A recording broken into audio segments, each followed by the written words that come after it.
Nag-solo travel ako to Sapa, Vietnam. Ano kayang masulit? Sleeper bus or sleeper train? By the way, I created the playlist for my solo travel to Vietnam. Click nyo lang sa baba. Yung kinuha kong package, may kasama siyang hotel pickup at yung dumating, van. At this point, napapaisip na ako kung na-scam ba ako. Ito na ba yung $17 ko? Yun pala, ida-drop off ka lang niya sa bus station. If you want to book G8 Sapa, meron sa KKday, 12 Go Asia, and Book Away. Meron din namang ibang sleeper bus na nasa Klook.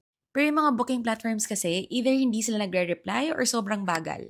Sa lahat ng hotel sa Hanoi na minessage ko, Hanoi Graceful Hotel lang yung pinaka-responsive.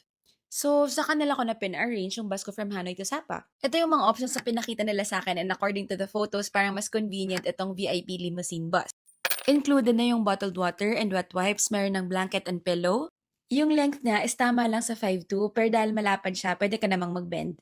If you're wondering if it's comfy, nakatulog ako almost the entire trip. Nagigising lang ako pag nasa bus stop. Guys, meron ba dito na nakatry na ng sleeper bus via Klook? I wanna see the actual photos. Baka pwede nyo naman akong itag. Before 6 a.m., nasa G8 Sapa Terminal na ako. Going to Sapa Center naman, yung mga taxi would charge 100,000 dong and up. Para makatipid, nakisabay ako sa dalawang tourist going to city center so nagbayad kami ng 50,000 dong each. Kaya kung magsusolo travel ka talaga, kailangan mong itago yung hiya mo para lang makatipid ka. From Sapa, going to Hanoi, gusto ko namang itry yung sleeper train. Out of the 3 suppliers, si Sapa lang yung pinili namin kasi siya yung cheapest. 1.7 na sana siya via Klook pero yung binayad ko is 4.7 kasi yung good for 4 binayaran naming 3. Well, that's for safety and privacy na rin.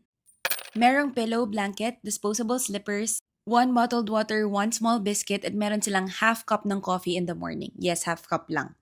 Merong toilet and wash basin sa train pero walang shower room.